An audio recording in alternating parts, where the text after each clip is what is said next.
Hey everyone, Jeff here from Films at Home, and today we've got a Kino Lorber classic on 4K to review for you all.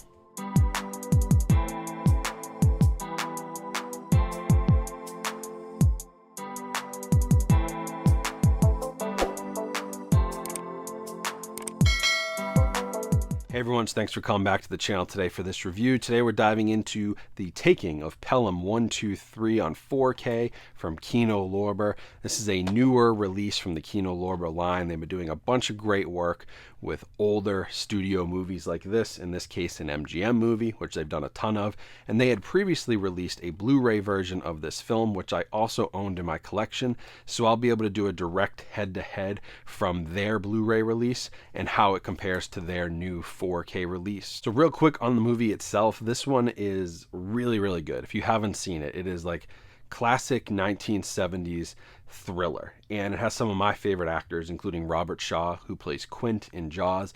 It has Walter Matthau, who is a really great actor, and honestly, maybe I have a soft spot for him. He looks a lot like my grandfather, who just recently passed away, unfortunately, but he looks like a carbon copy of him. So I've always been sort of drawn to Walter Matthau weirdly because of that. But it's also just really technically well done. It has great music, it has great editing, it has a great score, and great performances all around. So I think you guys will really like this if you haven't seen it. If you've got an interest at all in thrillers, specifically sort of that 1970s vibe, this is very 70s, but it's also very good. So on the 4K visuals, this is a new 4K transfer from Kino Lorber. It does say it comes from the original camera negative, and I think you can really tell. It's pretty sharp for a movie of its age. 1974, that's a year before Jaws came out. You know, this movie's pushing, what, 50 years old next year? So it's got some age to it, and some of that shows on the film. Like, there's a couple of moments, there's a couple scratches and things like that that I caught, or I think I caught, but they were so brief that I totally could have just been seeing things, because overall, it's pretty pristine. They must have had a very good source here, or some really great restoration work, because this does look good, and I remember the Blu-ray looking good. This looks just as good, except it's enhanced with Dolby Vision and HDR, which does give you an extra punch. It gives you a little bit of extra color, and it does help with some of the darker scenes, especially in the subway where it can get sort of dark and a little muddy on the Blu-ray. The Dolby Vision HDR helps balance that out better. You definitely get more color depth,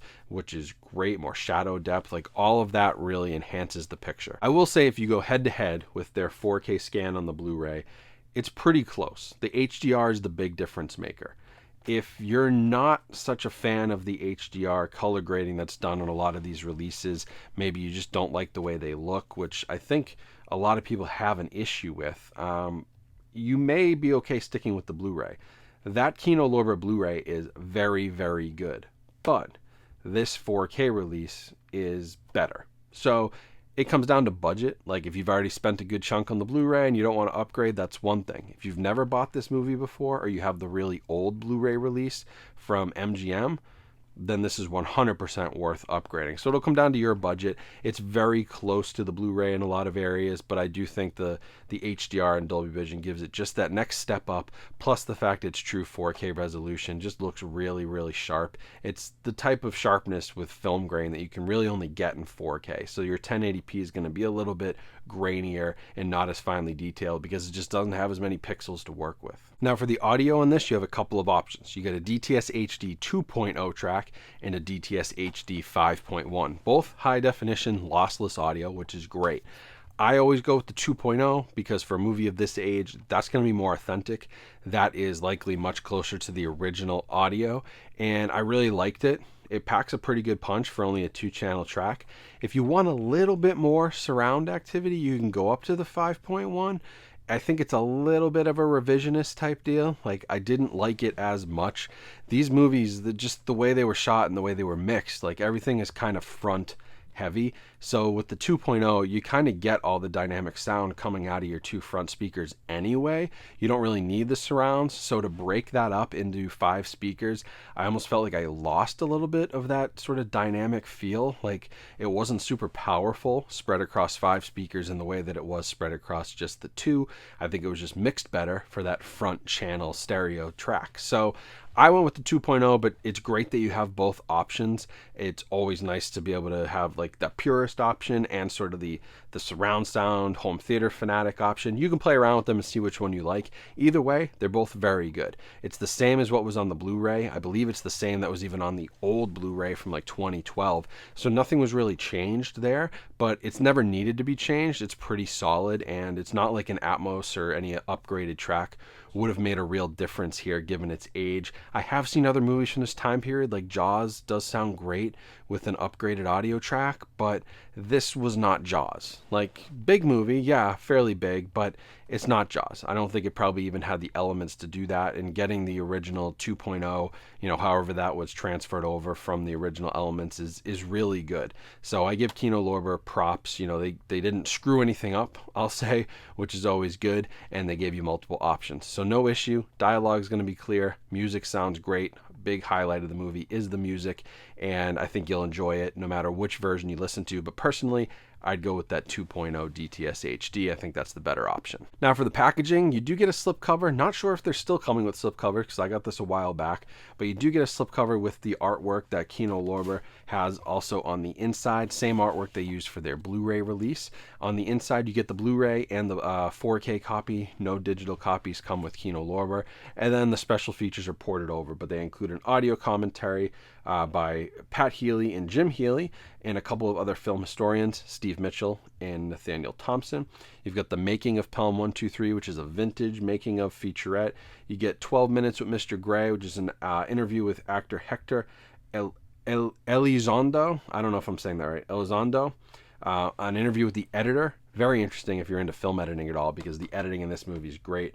You get an interview with the composer. Again, very interesting because the music is excellent. And then an image gallery, theatrical trailers, always a thumbs up, and then TV and radio spots. So really, everything you'd sort of wish for with this movie. Some making of, some interviews, some commentaries, and those sort of historical TV spots, which I do love because they're so nostalgic. So overall, this is a great release. Great transfer, great new Dolby Vision, maybe one of Kino Lorber's best considering their past issues with color grading on a few titles. They did a really good job with this. It's going to come down to your budget and what you want. If you've never bought the movie, buy this. If you only bought the movie on an old Blu-ray release, buy this. If you have the Kino Lorber Blu-ray, make a decision with your wallet. How much is the HDR and the 4K resolution worth to you? To me, I could justify it because I just like this movie and I love the actors who are in it. But if it was a movie I wasn't as excited about, which may be your case, I could probably stick with the Kino Lorber Blu-ray. Now, once again, quick shout out to HD Movie Source for sending this my way. They've been super supportive of the channel. Small, family-run business. They do great work. They sent me a few 4K copies over the years, which have really helped me get more reviews out, and they've been really supportive, especially for stuff like Criterion, Kino Lorber, Shout Factory. Every now and then they pop in and they say, hey, would you like a copy? And they're super cool about that. They do a great job with packaging, super responsive to your messages. If you ever had any requests, you want to make sure a steelbook gets to you in one piece, they do a great job with that. Yes. Are they going to be more expensive than Amazon? Of course. Family-owned business, they have to charge what they charge. But with that comes a level of customer service that I don't think you'll get anywhere else. And if you're international and looking for titles from the US, they are an excellent source to import things over to your country. They do a great job with international shipping as well, which a lot of smaller businesses don't do. They're great for that. So if you're in Europe, if you're in Asia, or you're wherever, and you want to get a copy like this that's in the US, contact them. They'll be a great source for you. Hopefully you guys enjoyed this review. If you did, make sure you subscribe to the channel and like this video so you never miss an update. Also check out the Films at Home podcast and follow me on all my social media platforms. I greatly appreciate the support there. And of course, all the partner links down in my description where you can get discount codes. All of that helps support me and my content, so I appreciate it. So thank you guys for watching. Have a great rest of your day. Stay safe, stay healthy out there, and I will talk to you all soon.